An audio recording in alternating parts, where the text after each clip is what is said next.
Аспаптың жұлдыздары қайран күндер ай, өмірдің қызығына тойған күндер ай, жүректе шаттығымен ақыл сақталған, айналайын ақыл сайран күндер ай.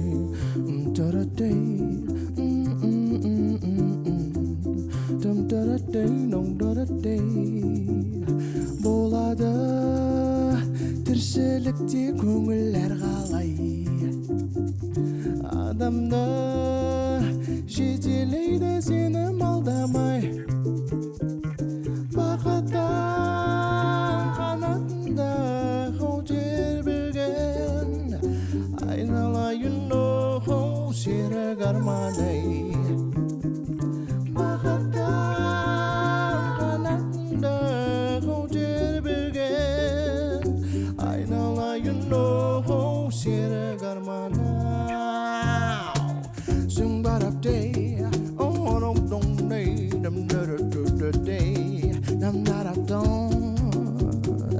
Қалды ғой өткен күнді әніміз талай, жабырған жүдемесін жанымыз қалай, көңілі гүлім деген ақыл аяулай, айналайын оу сағыныштан ай.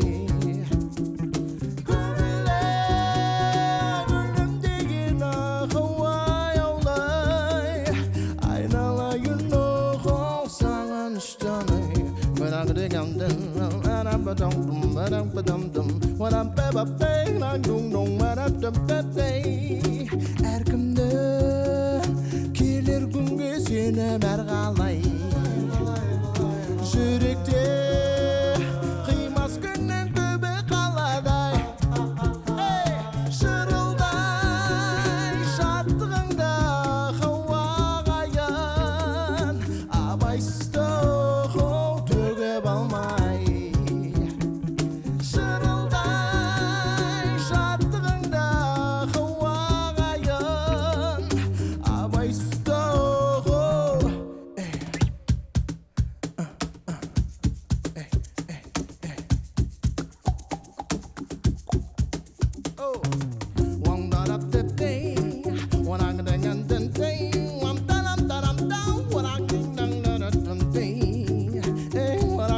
to be my way, screaming it out from be my fame, dum dum dum dum dum dum dum.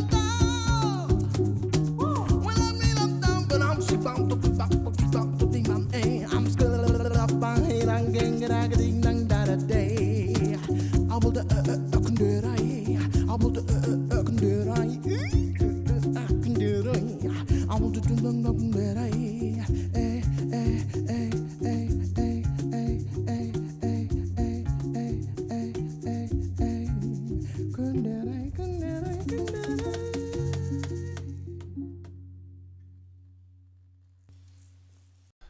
Жібек жолы бұрыннан өнерлі адамдардың жиналып, мәдениет алмасатын мекені еді. Сол дәстүрге оралудамыз. Қазақ музыкасының жаңа лебі, жаңа толқыны қандай? Сол толқынды толқытып тұрған адамдар кімдер деген сұраққа жауап береміз, және керемет музыка тыңдаймыз. Біз бастадық. Бұрыннан сұрайын дегенім, Кайл Рух нені білдіреді, қалай туындаған лақабат? Мен ұзақ іздедім. Атты, яғни бізде де қалыптасатын, және де әлемге ертең әндер жазып өнер сыйлайтын болсам, сол әлемде де қабылдай алатын, оңай болатын деген сияқты. Кайл деген атты таптым. Бірден есімде қалды, және де ұнады. Сосын оған қазақша, яғни сөз қосу керек болды. Кайл деген тәуелсіз батыл деген сипаттама береді. Соған рух қостым. Тәуелсіз батыл рух. Поп музыкада да болдың, кішкене кью-попта да болдың, индидасын. Қай жанр өзіңе ыңғайлырақ? Шынайы өнерге келсек, мен үшін ол жерде таңдау жоқ. Яғни мен қай жерде менімен дос болғысы келеді, қай жерде мені концертке немесе бір өнер бөлісуге шақырады, мен бәріне ашықпын. Келесі жылы уже диско альбом дайындап жатырмық. Хип-хоп, R&B, альбом дайындап жатырмық, көріп жатырмық, эксперименттер жасап көреміз қалай болады. Бір эксперимент көрейік онда қазір сәл бір импровизация жасап жігіттермен. Көрейік.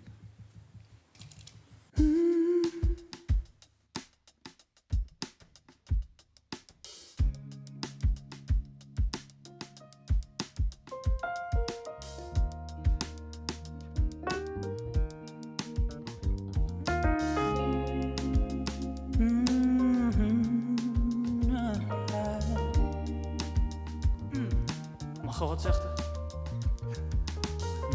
Қып-қызыл бұлттар екеуміздің көзімізде, қып-қызыл аспан екеумізде бір түн. Мен сені ұзақ күттім, мен сені ұзақ іздедім.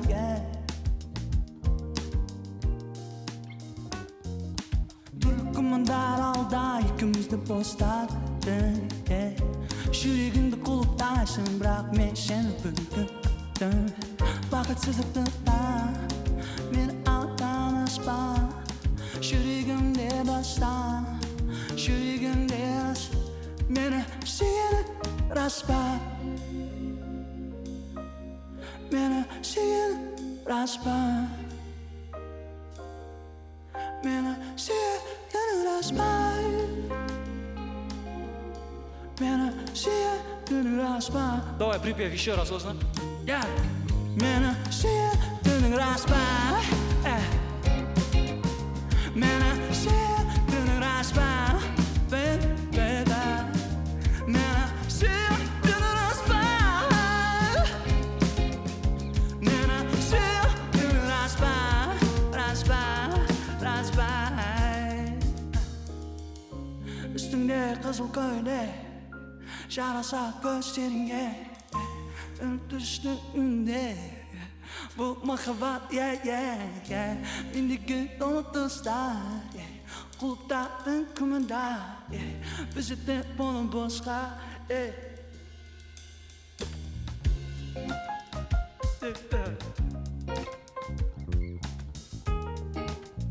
Соло велик привыкли.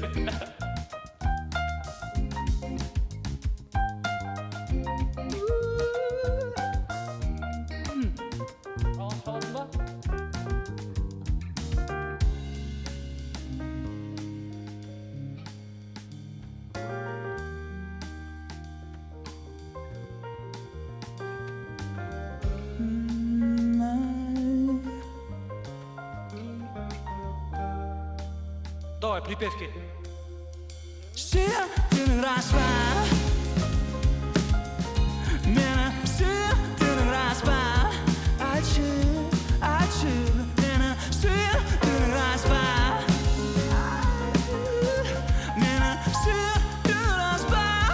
Рас па? Рас па?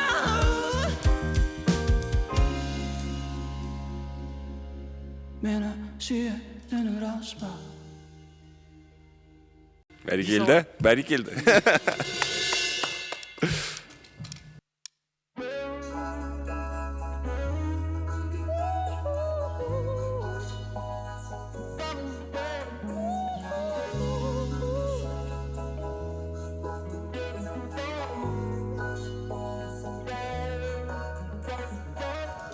Бақыттасың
шіркінай жылдырай көзіңдегі ота сұлуай түнім бар мазаласың жетті жасып таратқандай өмірге мән татқандай ғашық болған сәтте бақыттысыз қандай түнде жан жаққандай уақытым көз аққандай ғашық болған сәтте бақыттысыз қандай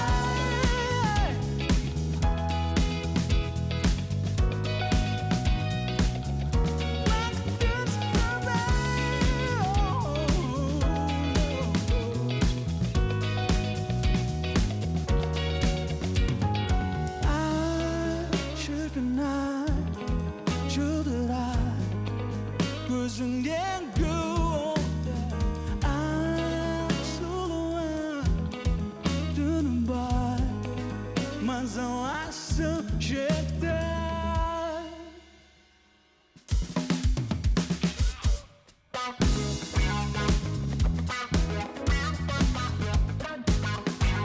рауан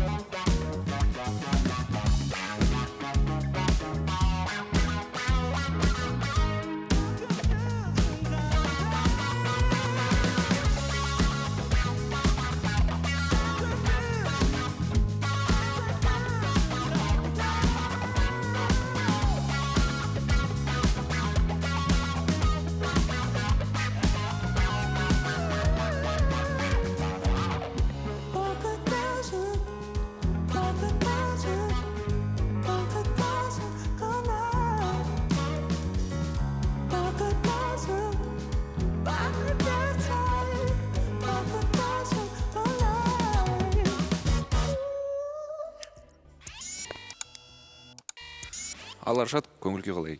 О, күшті көңіл күй. Үлкен өзгерістер болып жатыр өмірімде. Наверное, басқа Аршатпен бастайтын шығармыз. Ол Аршат добрый болады. Бұрынғы андай наглый, кішкене грубый тексттарды азайтып жатырмын. Кішкене жұмсақтап. Наверное, үйленгеннен кейін шығар. Алғашқы демейін, енді алғашқы концерттердің бірінде болдым. Бір 30 шақты адам болдық. Содан кейін 100-ге таяп қалдық. Ақырындап аудитория жинап жатырмын. Сол ненің арқасы қалай ойлайсың?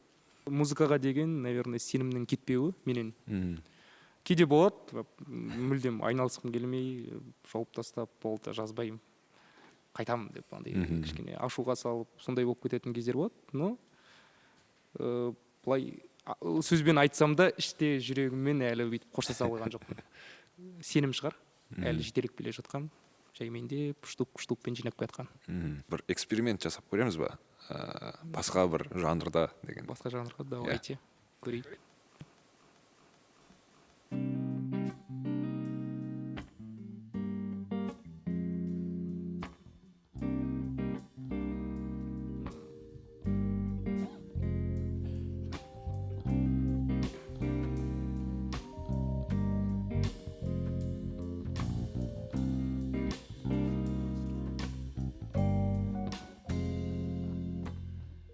Негізі текст болған менде.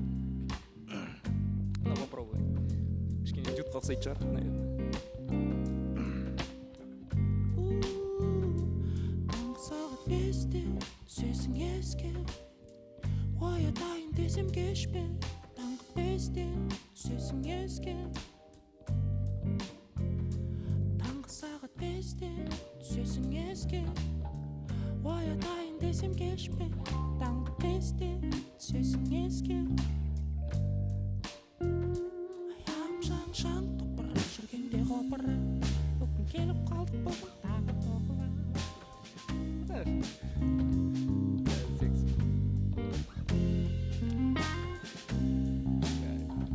Миым шашырап отыр да. Тек таңғы сағат 5 келіп тұр. Прикольно жазған сияқты.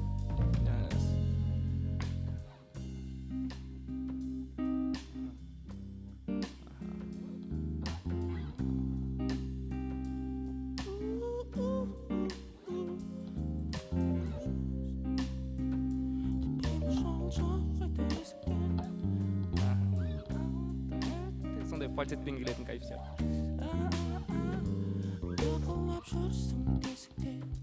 Дебі жол жоқ қайта есіктен Тұрақты кесіппен Пара-пара кәттікен бересен Есте сезім еске Оятайын десем кешпе Таңғы бесте сезім еске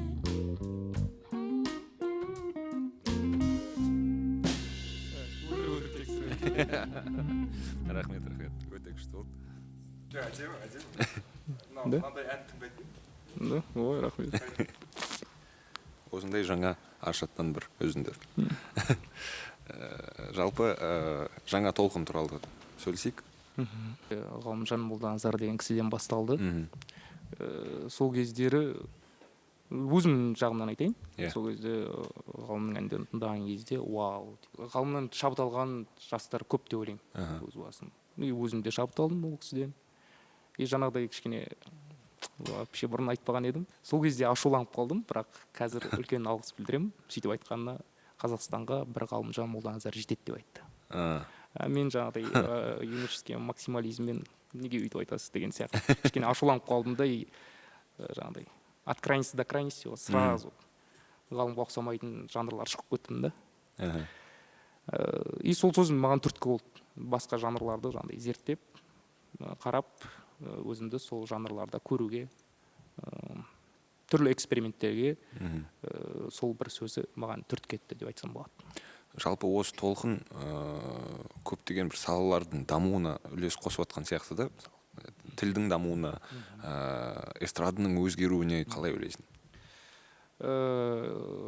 Қазір заман, наверное, личностьтардың заманы деп ойлаймын. Себебі қазір жай ғана өлең айту, немесе өлең жазу ол жеткілікті емес. Сен қазір уже қаншама жаңағыдай балалар шығып келе жатыр, керемет. И жаңағыдай аранжировкасын да өзі істейтін, текстін, музыкасын, жаңағыдай клипіне де айналысатын сондай личностьтердің көбейіп жатқаны өте күшті. Айтайын деген әнің туралы сөйлесек, тарихы ұзақ көрінеді. Бірінші өзің шығарайын дедің, сосын дют пайда болды. Жоқ, біз 2019 немесе 20 адам екен. Көп балалар өздері концерт берді Астанада. Кейін шығып, жаңағыдай қонақ үйге келген кезде, сол жерде фристайл етілген кезде дют қосылып кеткен болатын. Сол моментте сол жерде Аян ойнап отырды негізінде аккордтарды. Нұрбек сөйтіп бастап кетті, и мен де сол жерде айтып тастадық та. Халыққа кішкене жеңіл өтетін өлеңдер сондай сезіліп тұрады басында. Уже аранжировкасын істемей тұрып, басында бір иісі шығып тұрады да.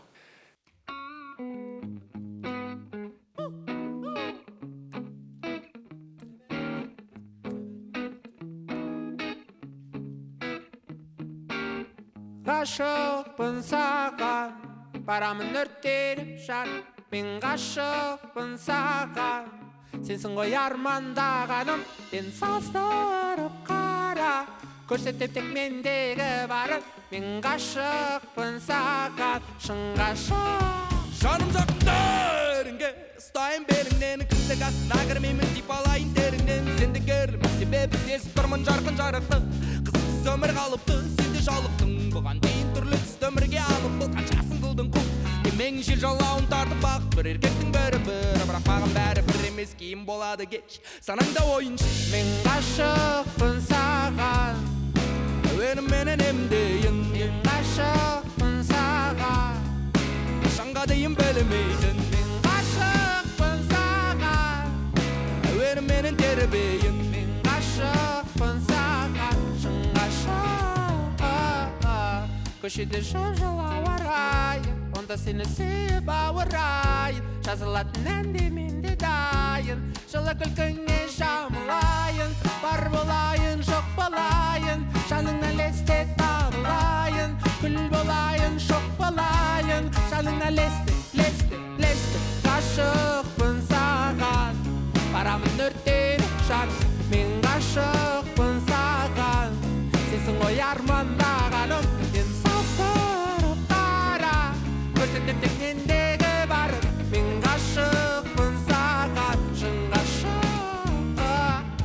Sen bende şey bende, şarkısı көрсеттің 80-ге ырымдап бір лақтыршы жол үстіне 7 теңге сенбесең де көктембе жоспарлайтын көктемге ескертумен айтайын бірақ қайтпаймыз өткенге мен ғашықпын саған әуеніменен емдейін мен ғашықпын саған қашанға дейін білмейтін мен ғашықпын саған әуеніменен емдейін мен ғашықпын саған ғашықтығымды жеңбейсің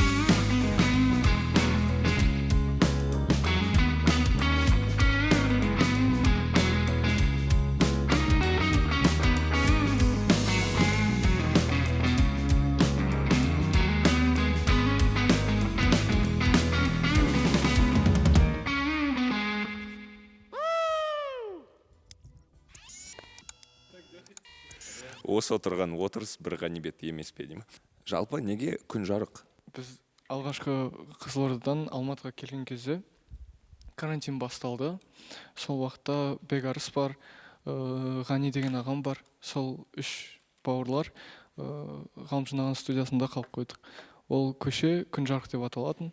Және сол кезде айтты, Ғалымжан аға әндерді жазып көріңдер, мүмкін ән жазу қолдарынан келетін шығар деген сияқты. Әндерім сол күн жарық деген көшеде шыққан болғандықтан топтың атын күн жарық деп қойдық. Али еще сол студияда жері үлкен болатын. Алмабақтар, Али өзімен өзі қияли болып. Бізде бассейн болатын, ішінде су жоқ. Ең бірінші соның ішінде сен бәрі жақсы болатын ба? Ғаламтор дос сол өлеңдердің бәрін сол бассейн ішінде жазған болатын. Алиді іздеп жүреміз, таппай. Бассейн ішінде отырады. Ән айтқан кезде кәдімгі отбасысыңдар. Соны бір джеммен тексеріп көреміз ба?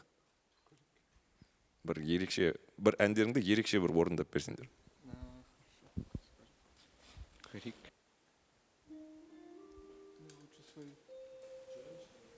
Босса нова попробуй сыграть.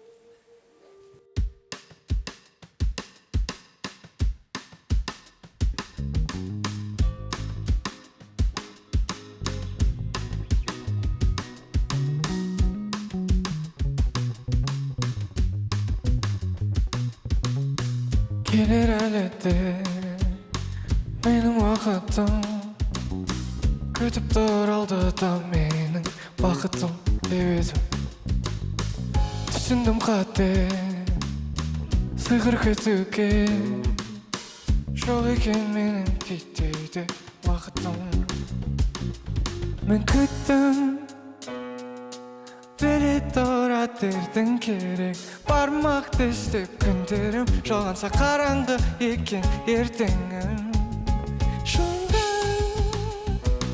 шығу бату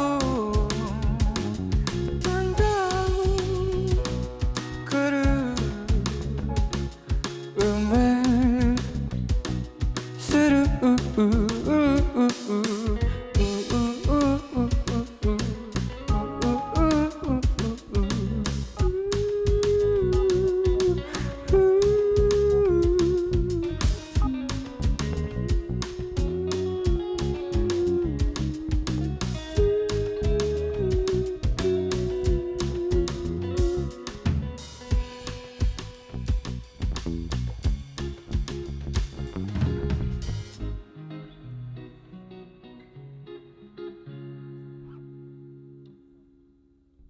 Жалпы кішкентайынан армандағансыңдар ғой сахнаны? Мен мектепті бірінші сынып бітіргенде соңғы қоңырауда өлең айтуға шақырған еді. Сол кезден бастап мектептен өзімді жылты сезінемін.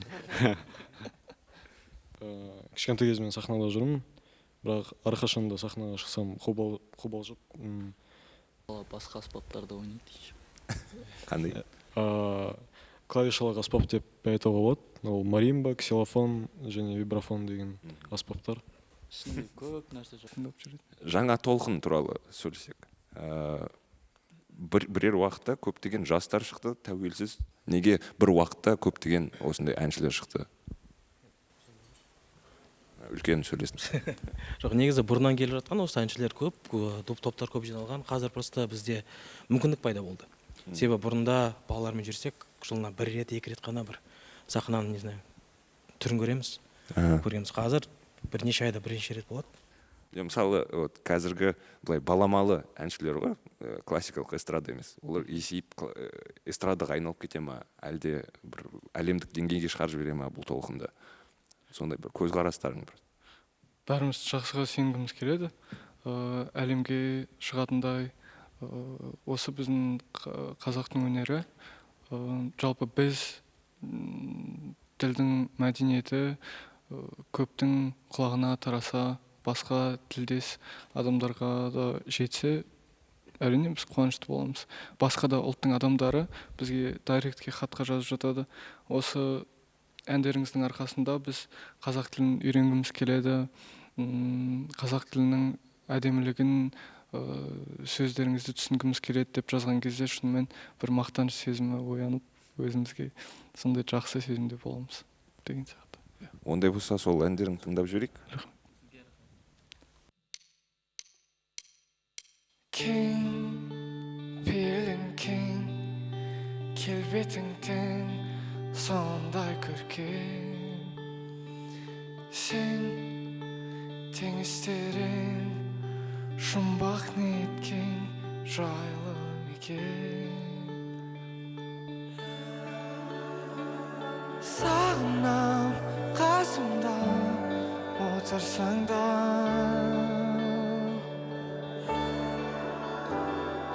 жанымнан асықпа алыстауға.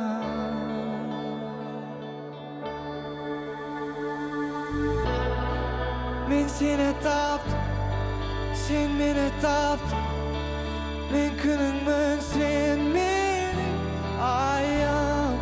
Сен мені таптың, мен сені таптым. Сенің мұңың мағанда уайым.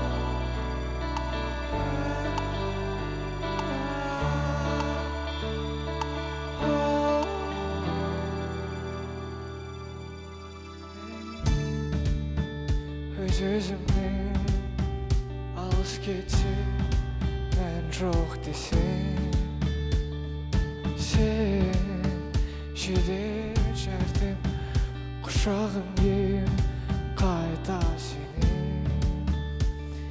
Сағынам қасымда отырсаң да, сондықтан жанымнан асықпа алыстауға.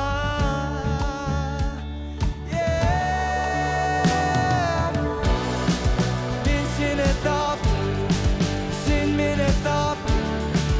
Мен күніңмін, сен менің айым. Сен мені таптың, мен сені таптым. Сенің мұңың мағанда уайым. Мен сені таптым, сен мені таптың. Мен күніңмін, сен менің айым. Сен мені таптың, мен сені таптым. Сенің мұңың мағанда уайым.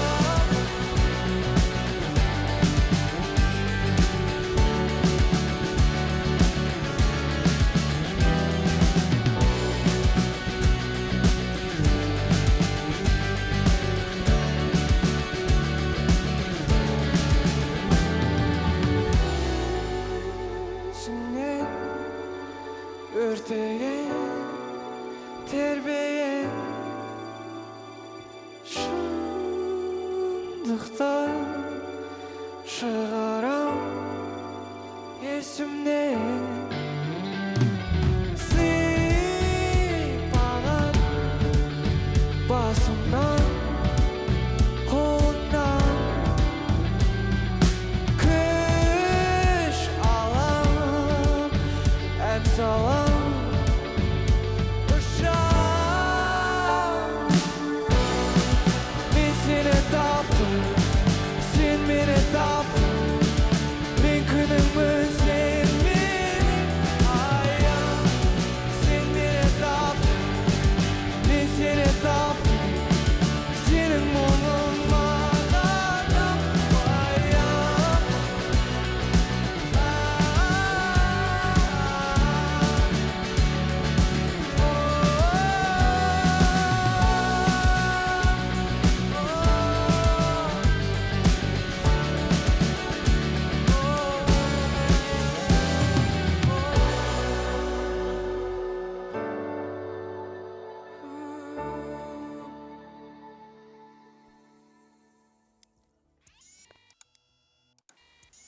Сәлем, Монро, қалайсың? Сәлем, жақсы өзің. Мен де. Көріспегелі көп болды. Иә, 1-2 жылдай көріспедік. Көптеген бір өзгерісті байқап жатырмын. Энергетика тұрғыда не болып жатыр өміріңде жалпы? Өмірімде бір темп таптым, өзімнің ыңғайлы, өзімді күшті күйде сезініп жүрмін, махаббатқа бөленіп, өзімнің әндерімді ақырын жазып деген сияқты. Ғашықтар диалогына сұрайын дегенім, неге ғашықтар диалогын жалғыз өзің айтып жатсың? Диалог қайда?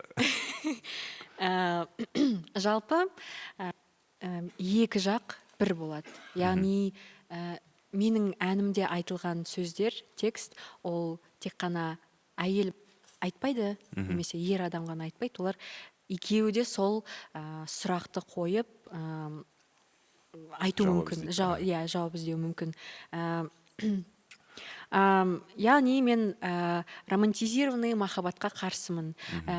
Мен екі адамның арасында тазалық, шынайылық болғанын қалаймын. Сондықтан да ер адам болсын, қыз бала болсын, сол сұрақтары қоюға міндетті. Яғни сен маған айды алып берем дейсің, сен ананы істейм дейсің, мынау болады, анау жақсы болады деген орнына іспен оны дәлелдей аласың ба? Оның бәрі сөз дейсің. Иә, оның бәрі сөз.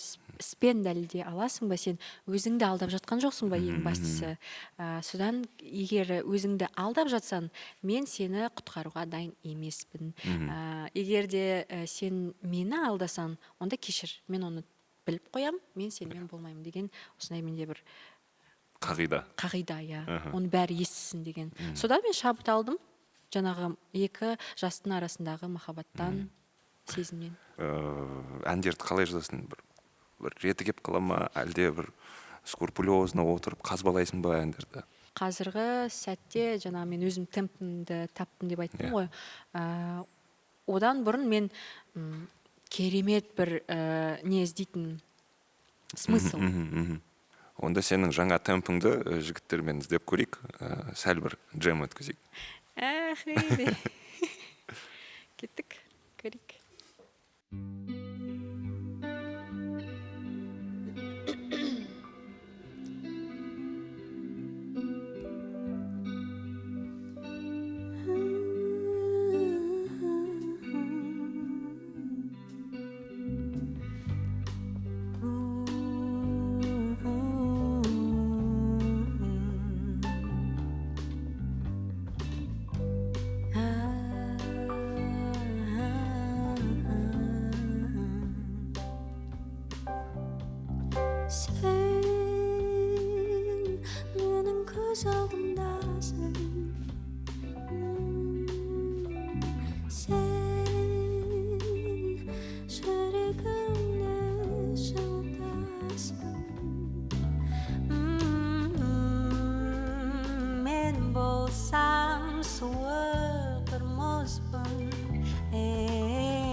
Еріп кеттің.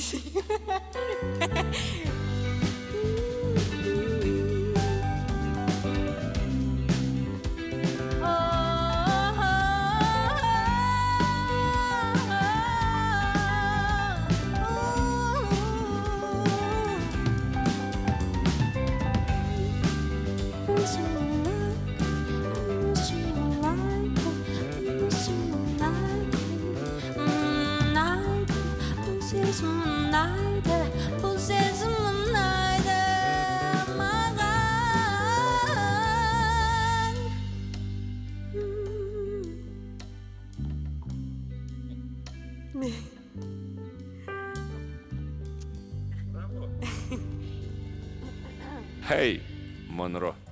Алдындағы сотрудничать еткен адамдардан өте үлкен шабыт алдым ол өзеннен. Олар маған сол ойды тастады ең басында. Сенің жаңағы даусың керемет, біз басқа елдерге де өзіміздің этникамызды көрсете аламыз деген ой тастады. Мен соған сендім. Олар сендіре алды да. Қазір олар күшті өздерінің деңгейлерін көрсетіп жатыр. Сол бізден кейін келіп жатқан талантты әртістер бізден шабыт алды деп ойлаймын. Авангардсыңдар ғой. Иә, мен соған сенімдімін. Және олар өздерін ашып көрсетіп жатқандарына мен өте қуаныштымын. Ең бастысы ол ішкі жаңағы намыс, ішкі күш, өзіңнің арманына сену және де қорқыныштан айырылу жалпы. Егер бұл өмірде екі нәрсемен өмір сүруге болады.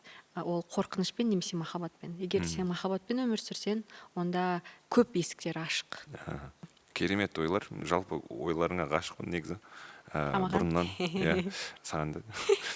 Ғашықтар диалогына көшейік онда. Рахмет. Кеттік.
Қалайсың? Өте жақсы. Себебі осындай жобаларда жұмыс уақытысында өз орныңда екеніңді сезінесің. Дамуға, әртүрлі қырынан көрсетуге деген мүмкіндік, сондықтан көңіл-күй өте жақсы. Жалпы осындай ерекше мелодия, ерекше әндер қалай туылады басыңда? Әрбір адамның өзінің көзінен қарап жатқан өмірі өзіне дана, өзіне бір берілген үлкен бір жалпы қалай айтсақ болады, үлкен бір ертегі. Әркім сол ертегісін, сол жолын, қиындығын да, оңайын да өз несімен көреді, өз призмасымен делік. Менің сол бастан сол әнге деген эксперименталды көзқарасым осындай басқаша өнерге алып келген шығар. Ал экспериментке жақын екенсің, бір кішкене эксперимент жасап көрейік. Эксперимент.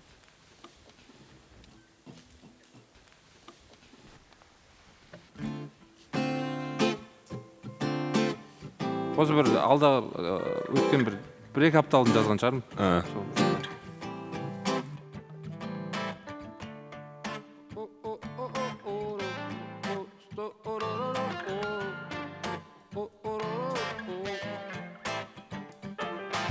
Ош жерлердеміз, біз әлі жүрміз ош жерлердеміз. Асқа кетпедік ош жерлердеміз, астан іздеме ош жерлердеміз.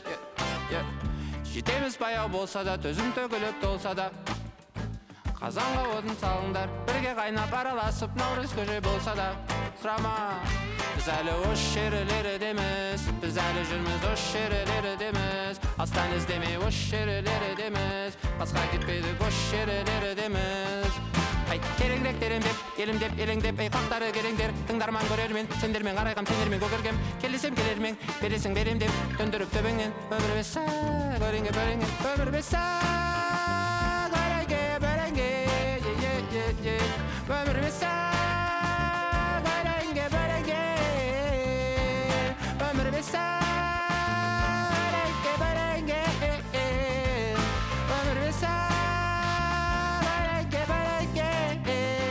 Ош жерлерде қалам, қалам, қалам, ош жерде өсет балам, балам, балам, болашағымды ұрлама, ертерек оят санан, мен соңына дейін тұралам, тұралам, тұралам. Ош жерлерде қалам, қалам, қалам, ош жерде өсет балам, балам, балам, болашағымды ұрлама, ертерек оят санан, мен соңына дейін тұралам, тұралам, тұралам, тұралам. Өмір беса, көрекке, бөрекке, өмір беса.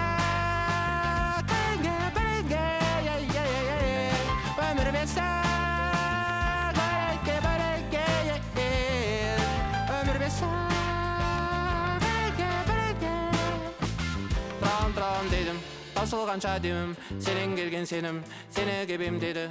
Өз өзіме сеніп, жіберем деп сені, әнге бір өбелім, әнге бір өбелім. Өмір беса, көрекке, бөрекке, өмір беса, көрекке, бөрекке, өмір беса, көрекке, бөрекке, өмір беса.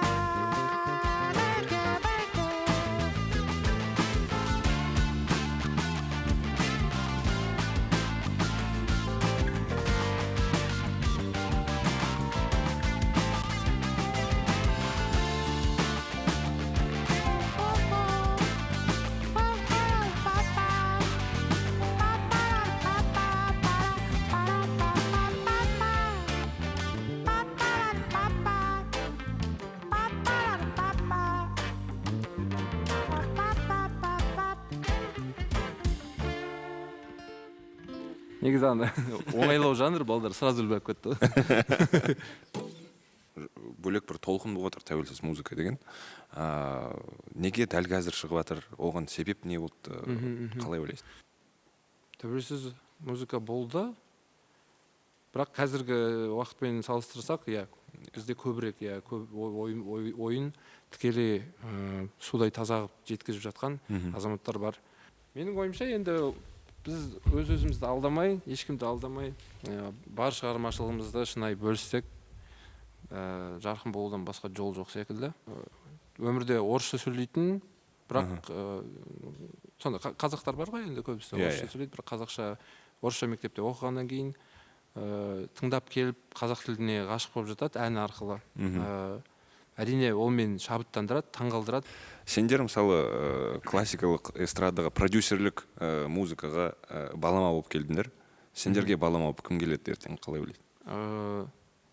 Заманды білмеймін әрі қарай қалай болатын. Меніңше былайынан қарап тұрсаң, бәрі айтады ғой, сол ескідегі болғандар қайттан бүйтіп айналып келеді деген сияқты.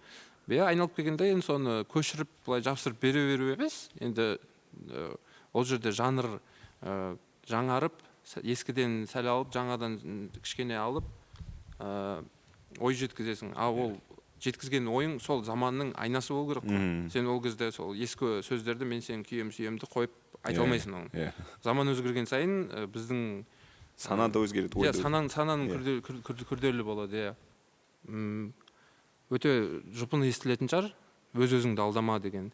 Өз-өзің жүрегіңе сен, өз-өзіңнің жүрегіңе ашыл деп әнімізде де, шын өмірімізде де айтқым келеді. түсінікті, рахмет үлкен. Енді әніңді тыңдайық. Кеттік.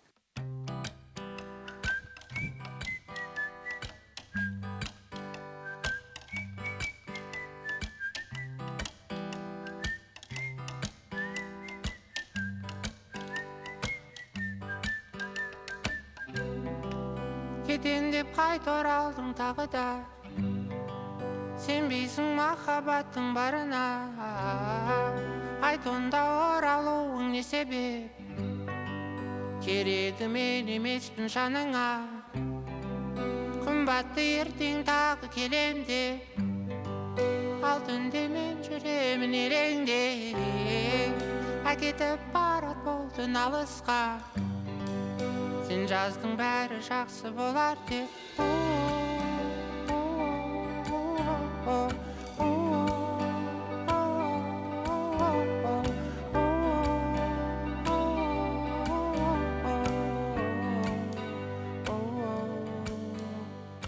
Күз келіп тақтың тағы мойныңа, мұңнан алқа іздеттің сезімсіз әнді қалай айтам. Күз келіп тақтың тағы мойныңа, мұңнан алқа іздеттің сезімсіз әнді қалай айтам.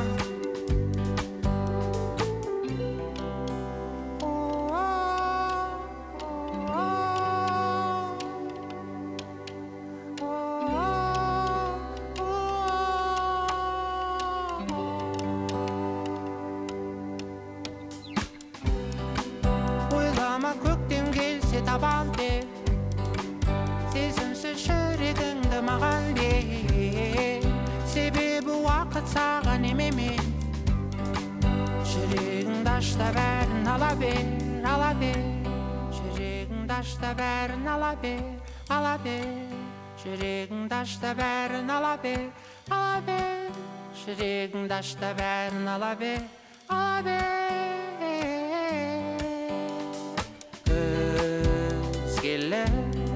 Тақтың тағы мойныңа, мұңнан алқа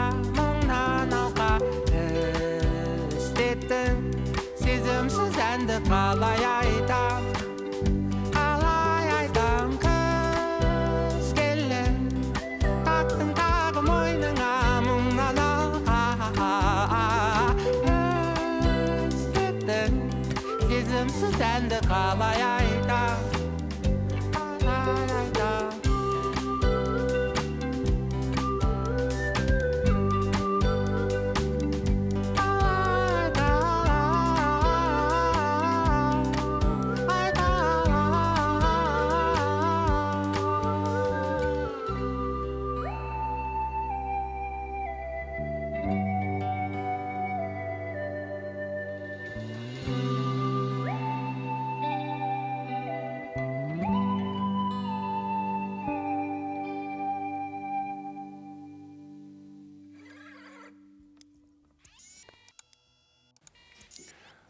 Рауана, сәлем. Қандай көңіл күйдесің? Жалпы қалай сезінесің өзіңді дәл қазір? Өте жақсы, бәрі жақсы өтіп жатыр. Жалпы әндеріңді өзің жазасың? Иә. Қалай шабыт келеді? Мен негізі вообще безобразно жазам. Негізі музыканттар естісе, көбісі айтады, неге андай структура жоқ сенде, нормально деген сияқты. Негізі шабытты любой заттан алуға болады деп ойлаймын мен. Андай махаббатың ашылып кетеді ғой әлемге деген, сондай кезде келеді. Жүрек деген ән шықты. Кімге арналады? Қалай туындаған ән негізі? Оның 1-ақ минутын мен осы Қазақстанда жазғам. Сосын біз демалуға бәріміз Вьетнамға бардық. Сол жерде микрофонды өзіммен алып кеткем. Сосын ары қарай сол Вьетнамда шабытым ашылатын шығар деп андай бір кризисный момент болған сияқты болды да. И өлеңдердің бастарын ғана жазып сөйтіп жүрдім. Сосын Вьетнамда сол шабытым ашылып, өлеңді бітіріп, сосын түсірейік деп, сол жерде клип түсірейік деп шештік. Вьетнамда клип түсірдік. 3 адам болып, командамызда. Мықты. Сол Нұржан, продюсерім, сосын Абио деген бір бала бар. Сол үшеуміз түсірдік. Негізі бейнебаяндарың да ерекше. сол процесске сипаттап берші, қатты кірісесің ба сен түсіріліміне, әлде режиссерге мейлі түсіре бер деп өзің айтқанын істей бересің ба? Жоқ, мен негізі по специальности өзім де режиссермін. Бастапқы идеяларды бірге құру деген, өзімнің де идеяларымды айтам. Например, біздің қала деген бейне баянда сол өзім режиссер болған сияқты болдым. Өйткені менің идеяларымның бәрін қолдап сөйтіп түсірген болатынбыз. Белгілі бір кезеңдерде белгілі бір әншілерді тыңдаймын дегенсің бір сұхбатында. Қазір кімді тыңдап жүрсің? Қазір осы соңғы 2-3 күнде Ернар Амандық деген қазақ әншісі, соның әндерін тыңдап жүрмін. Осы жалпы Қазақстан музыкасына жаңа леп, жаңа бір дем алып келген 3 адам мысалы. Маған қазір де Queen ұнап жүр. Сондай жаңа бір дем алып келген сияқты болып. Аяу, Ернар Амандық. Бір әуендетіп жіберсек командамызбен.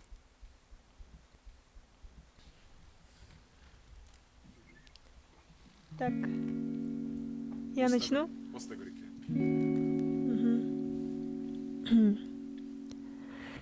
Көрінген керсеп, қолымда тәттіндеп, дайды еліме естен, ерінген ешіңем болмайды.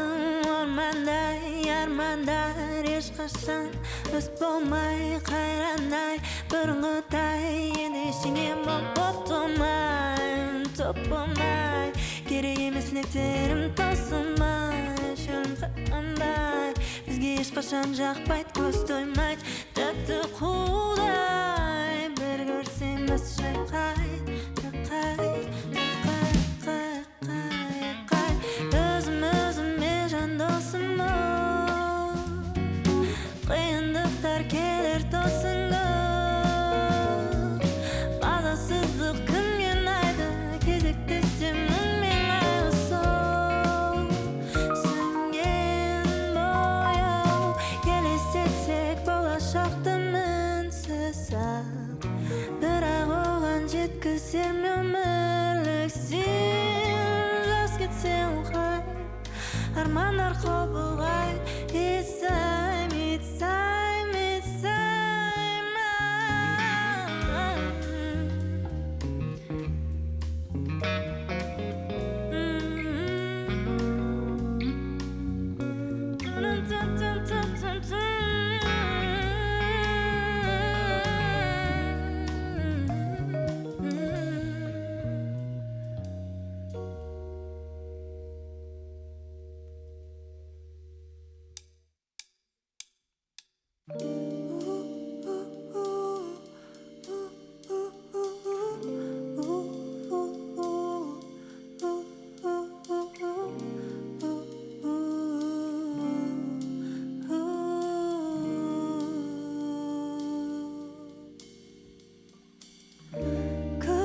қалайсың, жақсың ба? Рахмет, жақсы. Не жаңалық болып жатыр? Менде де рахмет.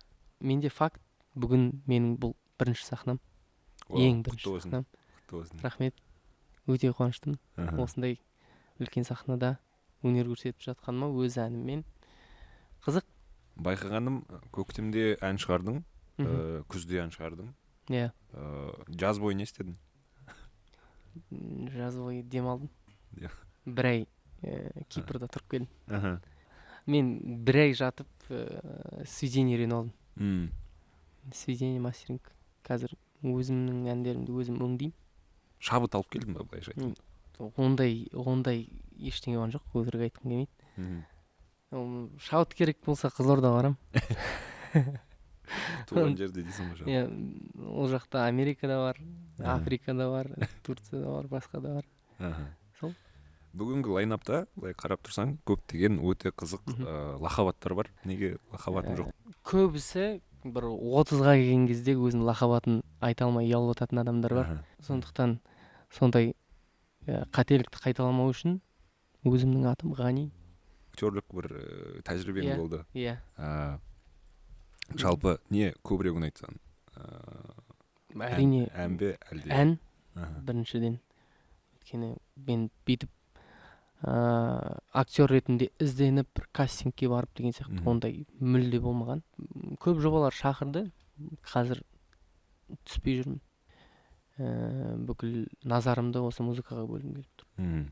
Ондай болса, кішкене бір импровизациядан жіберейік жігіттер.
Прикольно шыққан сияқты, негізі бір ән шығып қалған сияқты. Дәл осы заманда осындай форматта әншілер шығып жатыр? Менің ойымша ол өте дұрыс, өте біздің қазақ музыкасына үлкен үлесін қосатын адамдар көбейіп жатқаны өте қуантады. Музыка арқылы көп әлемді өзгертуге болады. Музыка арқылы адамның ой түйсігі, санасын музыка арқылы тірілтіп өлтіруге болады адамды. Сондықтан ол үлкен құрал болғандықтан дамыған дұрыс. Жалпы қазақ инди музыкасының болашағын қалай елестесің?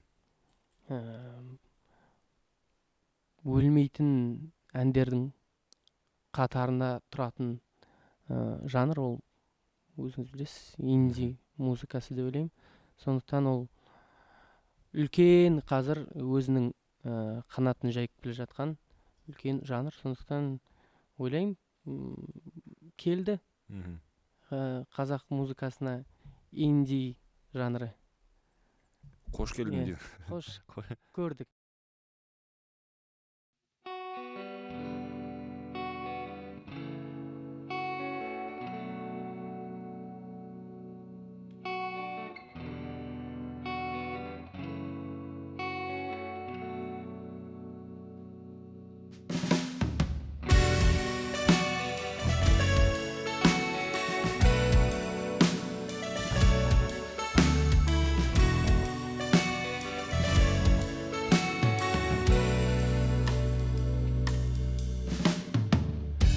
Өте терең сайын, ойлаған сайын, түн менен ай, күніге уайым, сен оралмай, кеткенің ай, өдегені ғайыз, сағым қалдай, жабығамай, қамығамай, оралмайсың ба, сағым қалдай, жабығамай, қамығамай.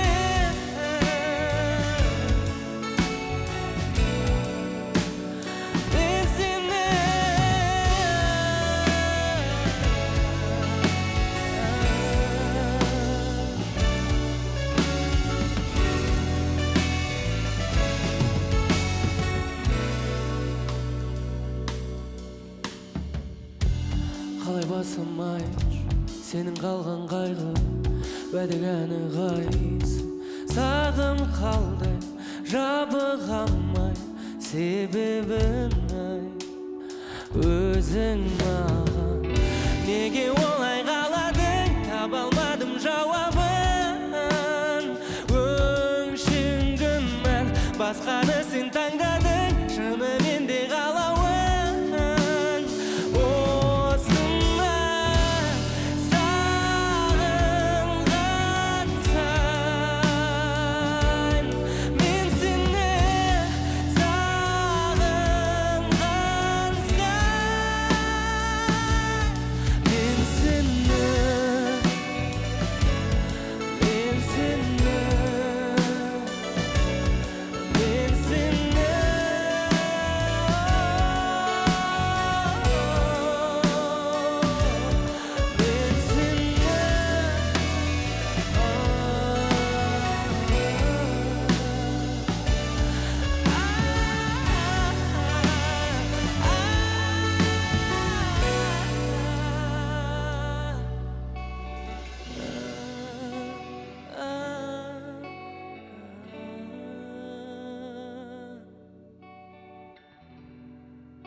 Желтоқсан, қош келдің.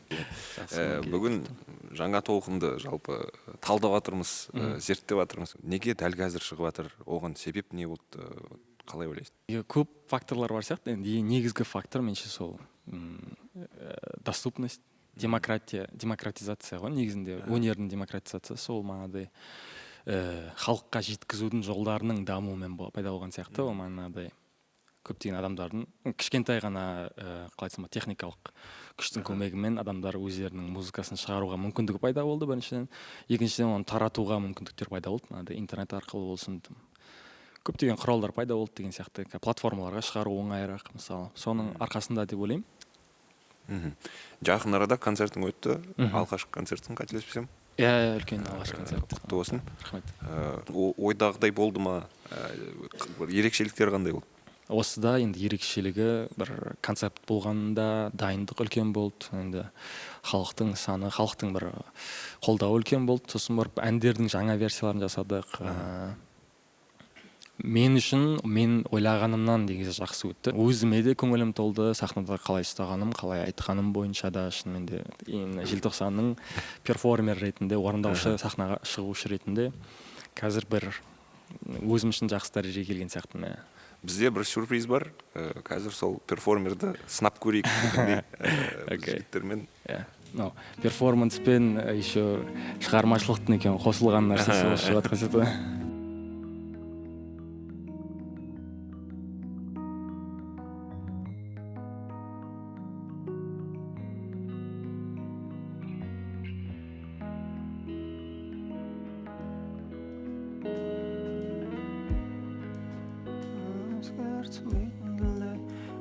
Yaşarlar görmeytin malda, yaşarlar görmeytin malda. Kanlar akbarda,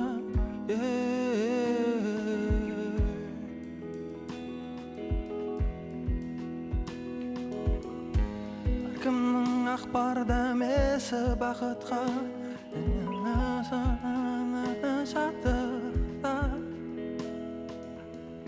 Bölesektin ermesetti bolsa gör öz adamın şanında Erkimnin akbarda mesi baqitqa Enetin bölesektin şartıqda Bölesektin ermesetti bolsa gör öz adamın şanında Öz adamın canında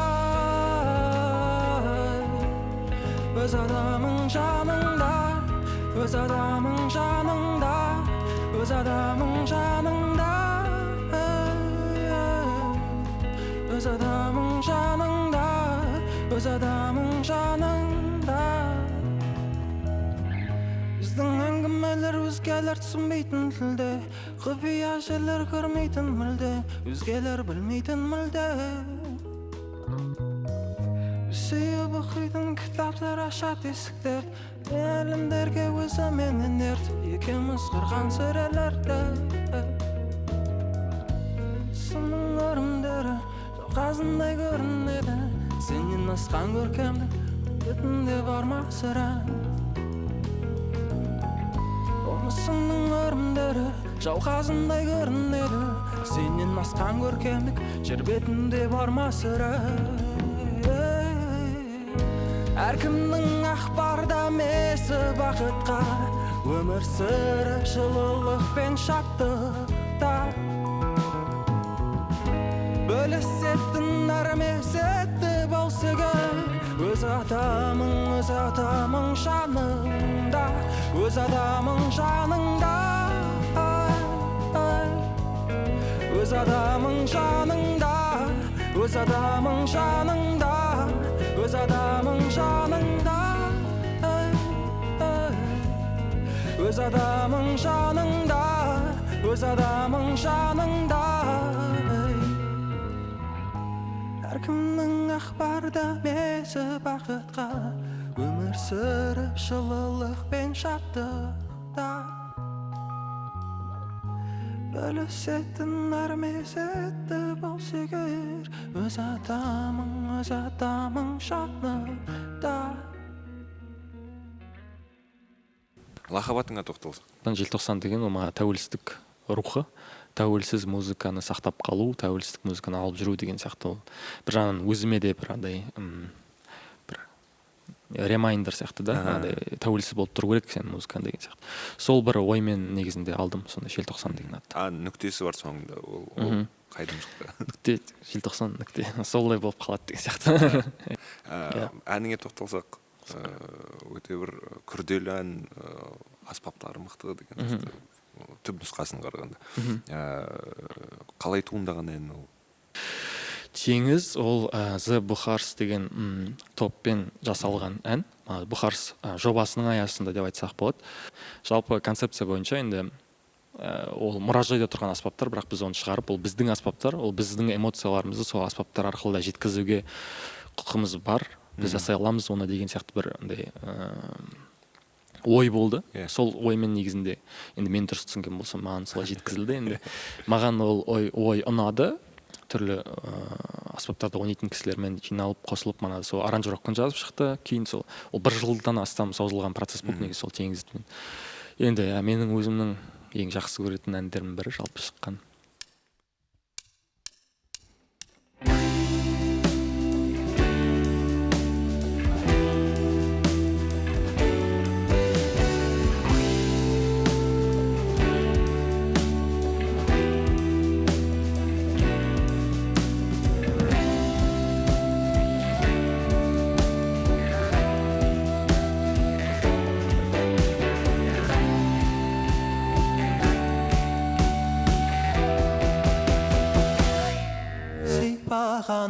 көріп теңізден ескен самал жел шаштарыңды қанша ақын кетер екен жыр жазбай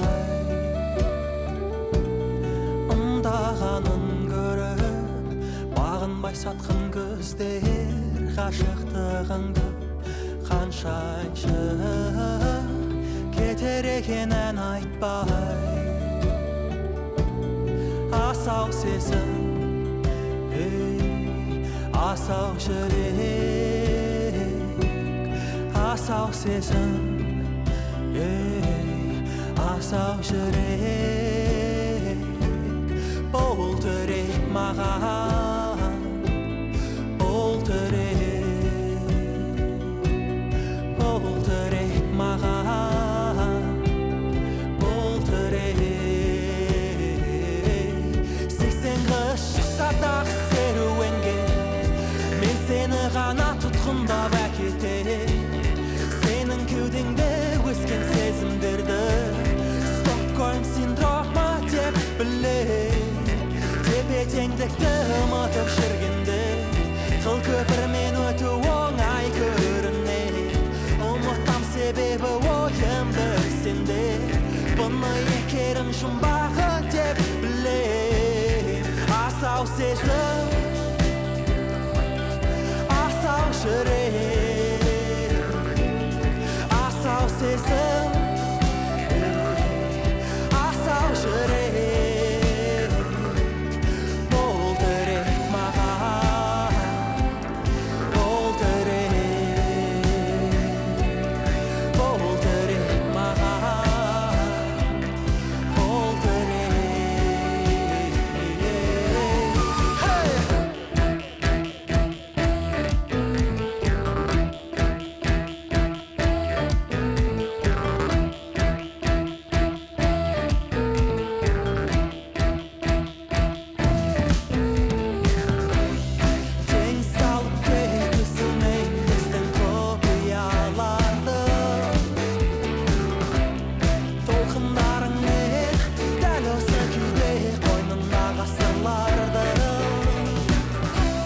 тең салып кетесің біздің құпияларды толқындарыңмен дәл осы күйде қойнына ғасырларды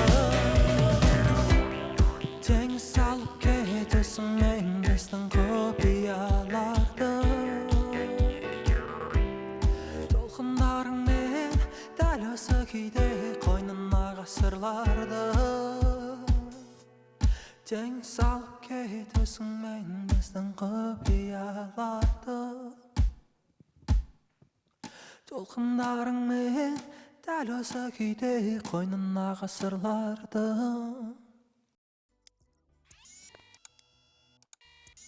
Қош келдің, Айдын.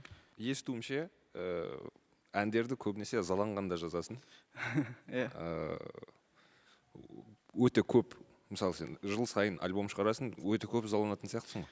Ызалану деген кезде ол мен эмоция кезінде ғой, ол қандай да болсын. Негізі көбінесе сол көңіл күйім түскенде, сондай жабырқаған кезде әндер жақсы шығады. Бірден шығады, мәтінімен шығады деген сияқты. Сезімге қарай, сол кездегі вайбқа қарай ән солай күшті шығады негізінде. Тәуелсіз әншілер туралы сөйлесіп көрейік. Неге бір уақытта шықтыңдар бәрін? Қалай ойлайсың? Білмеймін, негізінде ғаламтордың мүмкін дамығандығынан біздер әндерімізді еркін өзіміз жаза алатындығымыздан, және де одан кейін бұрынғыдай барлығы қымбат студияларда жаңағыдай жүріп, барып, танысып, қымбат студияларға барып, сосын артистерді жинап, немесе ойнайтын инструменталистерді жинап деген сияқты қазір ондай нәрсе көп жоқ қой.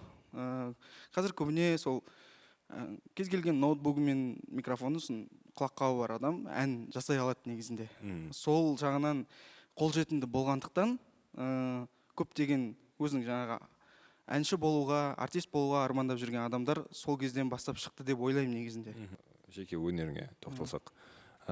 Әндеріңді тыңдаған кезде негізі Айдын қандай жанрда ән айтатынын сондай бір сұрақ туындайды да. Кейбір жерлерде инди деп айтады.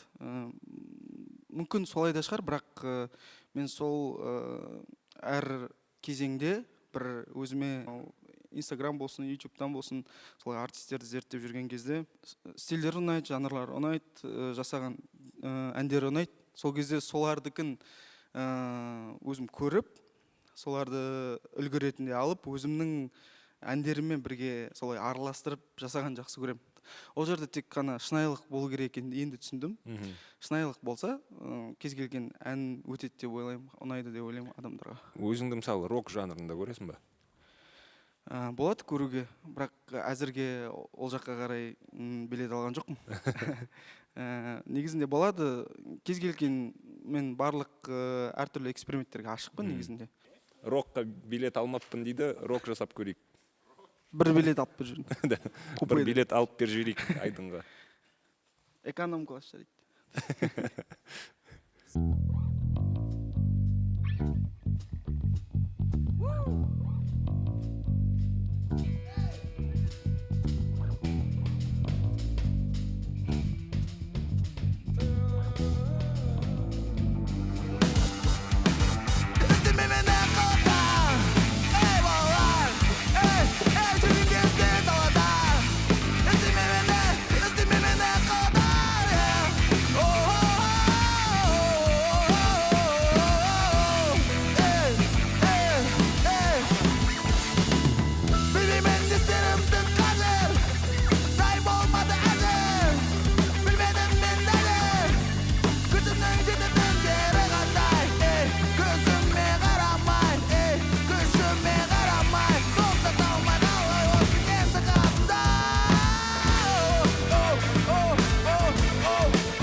Битейін ба?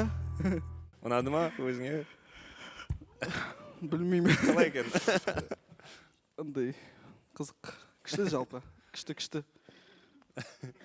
Онда сенен келесіде рок күтеміз, ал қазір осы айтатын әніңе тоқталайық. Тең-бе-тең әні. Жалпы бұл жерде әділеттілік туралы ән негізінде. Тапқан тиыным терге тең бе деп, сенің төккен терің тауып жатқан ақшаңа тең-бе-тең болса, сенде бәрі күшті болады деген сияқты. Сол альбом полный өзіме жазылған. Өзіме есіме салып тұратындай. Бір нәрсе мен жұмыс кезінде қандай да бір жұмыс болмасын, демалып немесе басқа істермен айналыса алмаймын. Тек қана сол берілген тапсырманы жасауға сол күшімді жіберемін да, осындай оймен жасалған нәрсе.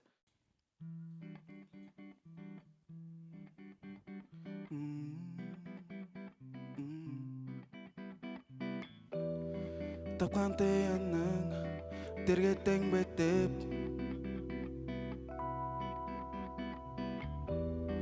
күнде миымды болам тергемек. Жабыққан кезде есіме түсет, бәрі сынақ екені, қиындық жайыма қалдырып кетет. Жан тыныштығына айтшы қандай жиған байлығың жетет. Күліп өмір сүруге, бар жақсыны білуге, неге дергізам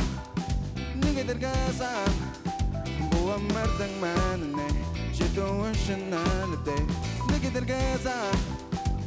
дергізам күліп өмір сүруге, бар жақсыны білуге, неге дергізам бұл өмірдің мәніне жету үшін әлі де. Неге дергізам жүрек қабылдайды шешімді шынай, бәрі де оп-оңай, санаң жалындайды, алынбас қамалдайды, бірақ кеуде қоймайды, өзінікін алмай. Самыл желмен жан демді, бәрі сенде, тең бе тең, самыл желмен жан демді, бәрі сенде.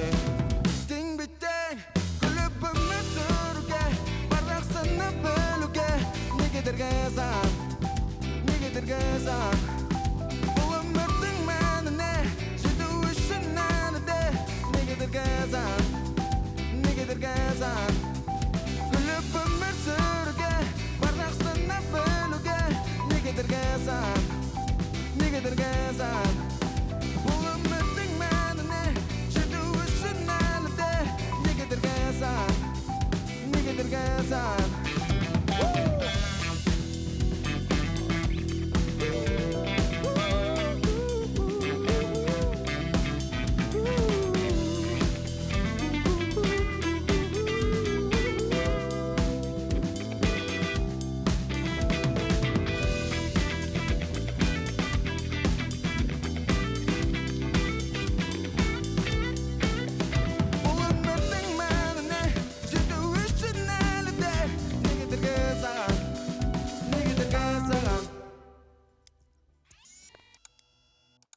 Қош келдің Орынхан. Стингтің бір әні бар. Ол әйелмен ажырасқан кезде жазған, жалпы өте мұңды ән, бірақ оны позитивті тұрғыда қабылдап қойды да жұрт. Сенде сондай бір нәрсе болды ма? Мысалы ту-ту-ту, осы қазір айтайын деп жатқан әнім. Көбіне көңілді музыка тыңдадым, себебі көңілді музыка жазғым келді. Бірақ сөз мәтіні кішкене сондай бір мұңға алып келеді. Ол өзінің бақытын іздеп жүрген, не осы жерде де басқа жерде де іздеп табылмаған адамның негізі сондай бір ойы, сөзі. Әндеріңе қарап тұрсақ, өте бір мықты структурасы бар, көп ой саласын әнге. Импровизацияға. Рахмет. Импровизацияға жақсы көрем, бірақ көп болды импровизация жасамағалы. Жасап көрейік онда қазір. Жасап көрейік, иә. Бастап жіберсек.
Номинация қайда? Давай, рок, кет, давай.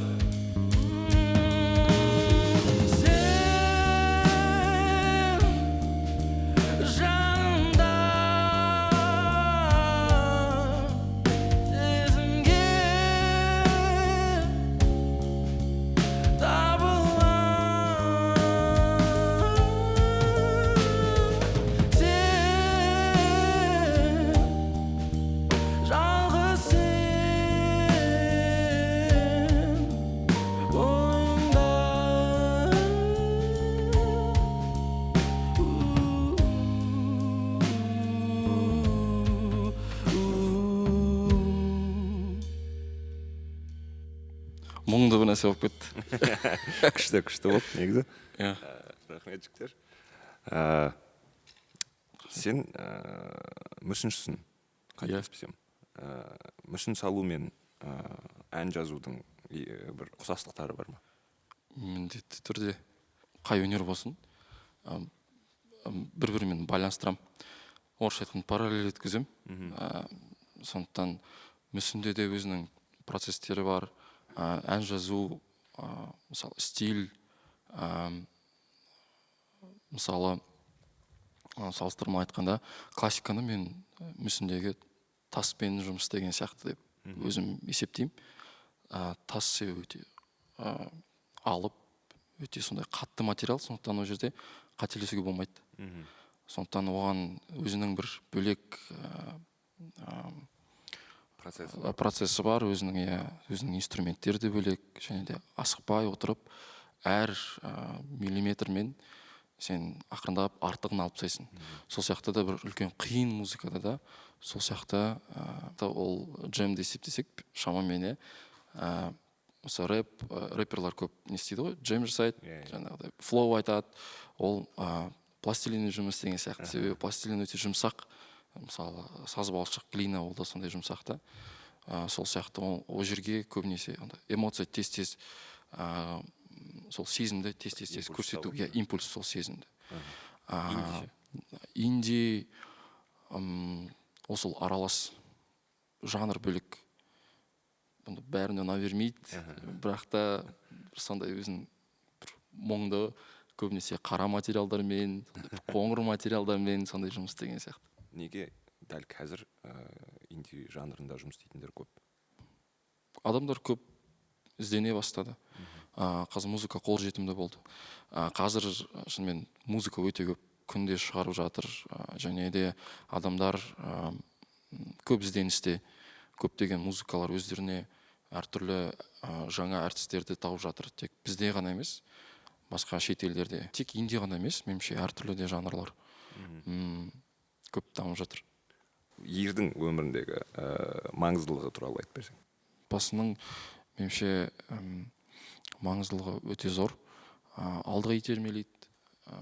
Болашақ жайында бір ой тудыртады. Сендер маған қымбатсыңдар. Иә. Сендер жақсы көремін. Отбасым.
қазақ музыкасының жаңа толқыны таза өнер мен таза өнерді насихаттайтын жандардан тұратынына көзіміз жетті, және де ертеңгі тарихта қалатын ізді басатын адамдармен таныстық, және бұл бастамасы ғана.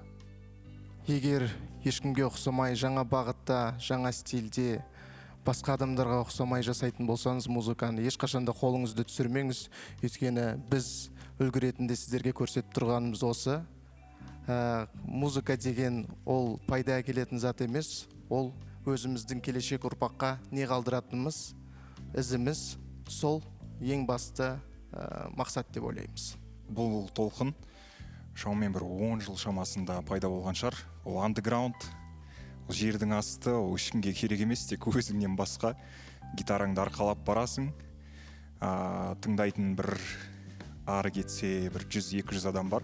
Бірақ бұл жердегі басты сол кездегі біздің қозғаушы күш, ол музыкаға деген махаббат. Уақыт өте келе сол махаббат осындай нәтижеге алып келіп жатыр. Тыңдарманның талғамы өсті. Тыңдарманның талғамы бұрынғыдай емес, сан түрлілікті қажет етеді. Және сол тыңдарманға өз музыкасын ұсынатын музыканттар қазір көп. Және олар біз әлі де білмейміз, жан жақта әртүрлі қалаларда неше түрлі жас балалар қазір бәлкім телевизордың алдында отырып, мен де музыкант болғым келеді, және бұның арты біраз дүниеге алып келеді деген ой туындап жатқан шығар. Қоңыратбай FM-нің бір ән салам деген әнінде, бұл әнді мен емес жазған, бұл ән ағып тұр аспаннан дейді.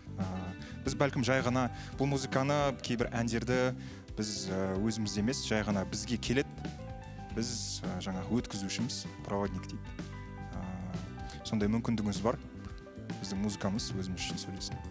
Біз енді халық аспаптарды дамытып жүргеннен кейін бізде өзімізге үлкен миссия бар деп ойлаймыз, және басқа әртістерде де, басқа жанрда жүрген. Қазіргі енді бәрі тіршіліктің артынан қуып кеткеннен кейін өзінің миссиясына, өзінің музыкасына, өзінің жан дүниесіне берік болған адамдарды өте сыйлаймыз, және осы армандарыңыздан алшақтамай, берік болып, тек қана үлкен белестерді бағындыруыңызға шын жүректен тілектеспіз. Рахмет. Мен музыкамен өмір бойы айналысып келгендіктен, оның тыңдарманға керек екенін сезіну өте қуантады. Өзіңді маңызды сезесің. Біздің мемлекетіміздің тәуелсіз музыкасы өте таза, өте сұлу, өте шынайы екенін айтқым келеді. Тәуелсіз музыка кей шарттарға қайшы туындағанмен, махаббаттан туған музыка. Сондықтан, оның бізге деген бағыты дұрыс. Қалай болғанда да, мен соған сенгім келеді. Сондықтан, болашаққа қарай қадамдарды жалғастыра берсек деймін. Бірінші кезекте әрине осы жобаға қатысуға мүмкіндік берген ұйымдастырушыларға зор алғысымды білдіргім келеді. Әртүрлі жанрда, әртүрлі стильдегі ерекше әртістер қатысуда. Сондықтан өзім білмейтін демей қояйын, өзіме таныс емес жанрда өнер көрсету маған өте қызық болды. Бұл сезім осы таныстықтың жемісі. Негізі жергілікті музыка өзгерді. Жылдан жылға оның қаншалықты дамып жатқанын, көптеген тәуелсіз әртістер елге танымал болып жатқанын байқаймын. Оның бәрі бөлек ынтымақтастыққа айналып жатыр. Мұның барлығын қалай дамып келе жатқанын бақылау, музыканттардың да қызығушылығы артып, алға ұмтылып, дамып, өздерін керек сезінулері, тыңдармандардың да талғамы артып, нәтижесіне осындай жобалар пайда болған қуантады. Жыл сайын әртістер, осындай жобалар, фестивальдар көбейіп келеді. Бұл біреуге керек, тыңдармандары да бар дегенді білдіреді. Осындай жобалар көп болған сайын, тыңдармандары да көп болады. Бір қуантатыны бұл бастапқы кезеңдердің бірі ғана, ендеше келесі кезеңде көріскенше. Сау болыңыздар.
көз алдымды мұнарлады ыстық жаз.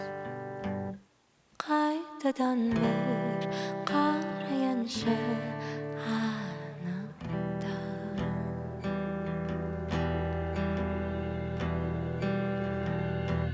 Бір кездері секілдеді алып тау,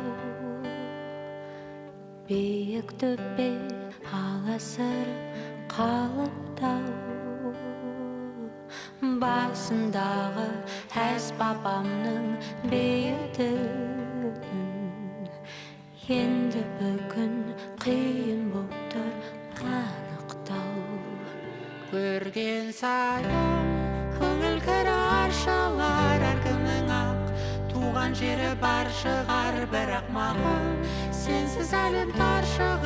Сағынышым ыстық жас боп тамшылар, туған жерім сағынышым сарғайған құстай ұшып келем саған шалғайдан. Жібек желің еркелетіп елітіп жылы леппен сүйіп жатыр маңдайда.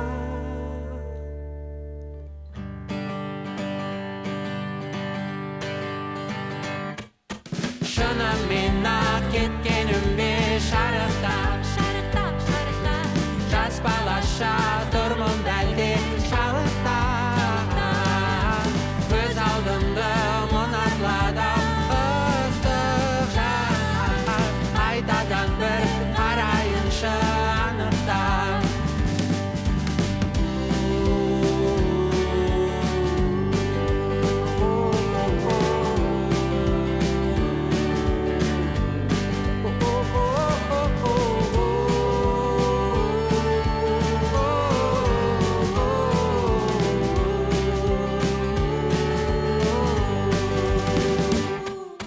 Шынымен ақ кеткенім бе шарықтап, шарықтап, шарықтап, жас балаша тұрмын бәлде шалықтап.